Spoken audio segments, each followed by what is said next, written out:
Yo YouTube, what's going on? AJ here, back at it again with another video. And in today's video we're going to be going over Xiangliyao's weapon and why I think it is a must pull and you should not skip on it if you are going to play Xiangliyao. We're going to talk about the pros of the weapon, and if you still aren't convinced by the end of it, then towards the end of the video we will offer some alternative options. But like always guys, thank you guys for supporting me. If you guys will leave a like, comment, and subscribe if you like the content on the channel, it does help me keep the lights on here. Thank you guys so much. We're almost at 4K and I appreciate the support. But without further ado, let's get into the video. So first off, let's start talking about why Xiangliyao's weapon is busted. Normally, gauntlets we have right now are the standard 5-star gauntlet, and we have some good 4-star options, Stonard and other ones. We'll talk about those towards the end, but I want to talk about, like, this is the first gauntlet that we have seen that is a limited gauntlet, and it kind of reminds me of Yinlin's weapon, the Rectifier. Now, why do I say it reminds me of Yinlin's weapon? Number one, Xiangliyao's weapon is giving you guys a lot of crit rate, and crit rate is amazing because it's a stat that most DPS in the game currently do need. However, crit rate and earning crit rate in general is an RNG game. It's really dependent on your echo rolls, and even if you get crit rate, most of the time you're not swinging high. It is very random. It depends on how lucky you guys are, but I think universally most of us would agree that crit rate, even when we roll for it, we roll like 6, 7. It's very hard to get 8, 9, or 10. And if we could get those 8, 9s, 10s consistently, then realistically crit rate weapons, or just the main stat scaling crit rate, wouldn't be as valuable if you really think about it, because then we could go for something like crit damage. Now, aside from that, let's talk about why this is very good and why it's very universal. So not only is it just good on Xiangliyao, who's a free unit we're going to be getting, and it's going to take him to another level, its universal potential also works for Jian Xin and Lin Yang. If you guys remember in my past videos, I've talked about how Lin Yang got the most indirect buffs out of any character in this patch. Not only is he getting another new gauntlet option that's very busted, but he also got Jay-Z or JG, however you like to pronounce it, who is boosting him as well. But what is the universal option? It's the elemental damage bonus that you're getting from Xiangliyao. If you guys have remembered that most of the time when we get elemental damage bonuses, it's technically from sub DPS. Yes, so we are actually going out of our way to spend Astrite on characters that are sub DPSs that are very strong, very overpowered. However, they're the only ones that really give you elemental bonus. Xiangliyao is the first user, I believe, and I could be wrong, but maybe Jian does too. It's something about an elemental bonus on his weapon. But for the fact that he gives that 12% elemental buff on you as a gauntlet user, you can utilize that on Jian Xin, you can utilize that on Lin Yang, you can utilize that on Xiangliyao. That to me is very valuable already, and that's just one of the things that's on the weapon description. The other part of it is the fact that his Resonance Liberation goes up and they boost that. Xiangliyao is a character that really wants Resonance Liberation, so the fact that your weapon, or his weapon, excuse me, does give a huge chunk of that is going to take him to a whole nother level. Like I said earlier before, he has very, very good and high potential, and it's going to be tough to see him not power creep.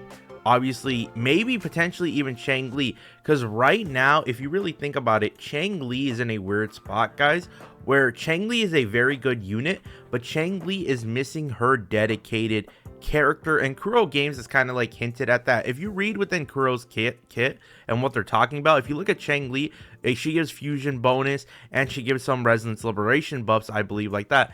But if you notice, there's not really one character that completely takes control or takes over that buff.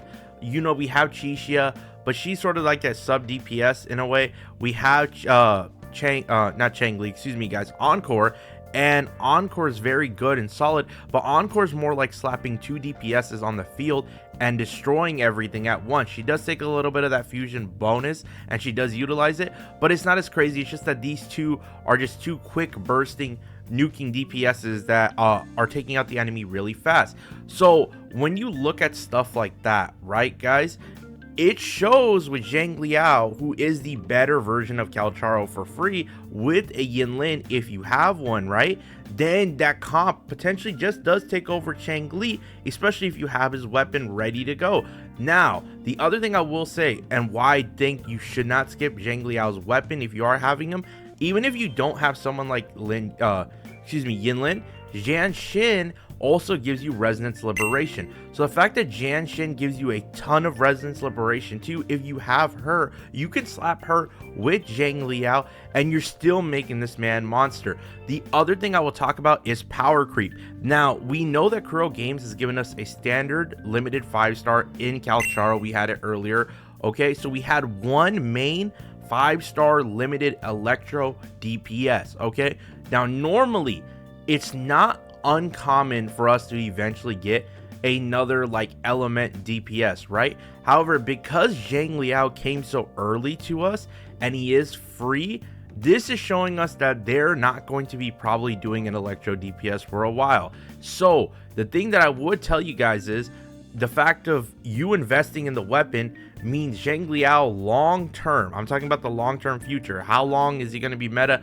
He's probably going to be meta for a while, guys. I don't think they're going to release another lightning DPS, another lightning unit that is a main DPS for a while, just because now we have two. Because some of you are still sticking with your Calcharo, because I know you have multiple R1s, R2s, R3s, R4, like multiple copies in him because you want to invest in him really hard and still play with them.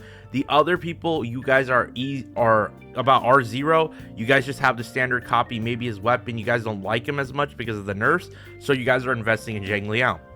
If you guys think that there's going to be the same issue, don't worry. Xiangliyao is easy to play. He's more powerful. Investing in him long term, you're going to have him for the long run, okay? The other alternative options that Xiangliyao does have, though, if you guys really don't want to invest in his weapons, we won't go into too much details, guys, but you guys mostly know. I think Stoneard from the Battle Pass, very solid option. It does offer crit rate. It's very viable on him. You know what I mean? It's just not his weapon. It's not giving you all the stats that his signature would, that would take him up to the next level, but it is a good alternative choice. The other one we can talk about is the standard 5-star. On the little banner that we have on the standard banner, we know Abyssal Surges, I believe, or Abyss something. I can't remember the name, but I'll throw a picture on the screen. You have that weapon as well. If you really don't want Xiangliao's weapon, you can still utilize that, you know, attack percent. Every DPS kind of needs attack, so it's always nice to have. There's probably another option I am missing out there, guys, for a 4-star, but you can probably utilize anything with attack pretty much if you really don't want to use his signature. But I highly recommend getting his signature just because, like I said before, there's 2 electro DPSs out. I highly doubt Kuro's probably going to drop a third one anytime soon that's a main DPS. Otherwise, most people probably won't get it, especially when you're giving us a free unit like this. He is very overpowered. His kit is easy to use. He's easier to play than Calcharo. His weapon is very busted. So I think he's going to be a great character for the long term and investment. The only reason you may not invest in this character is if you guys really want Shorekeeper, and I know a lot of people just want to save up and get Shorekeeper down the line, or even a future character. Some people don't even want Shorekeeper. Some people just are waiting for Kuro to announce some of the big hitters. I mean, if you look at the trailer that Kuro has shown off for their gameplay, like before the game was releasing, the music video trailer, right? It's no different than Honkai Star Rail's music video trailer, right? And almost all the characters, if I'm not mistaken, all the characters from HSR were playable. I believe all the characters in there eventually will be playable. It's kind of like Kuro's big teaser, you know what I mean? Same as HSR's. But yeah, that's it for this video, guys. What do you guys think? Are you guys going to be investing in Xiangliao's weapon? Are you not? Are you going to get the alternative ones, Stone Art and stuff like that? Are you going to just grab it just for not Xiangliyao, but a different unit like Jian Xin or Lin Yang? Please leave a like, comment, and subscribe. Thank you guys for supporting me so much. I appreciate all the love and support you guys give me, and I will talk to y'all next time. Peace.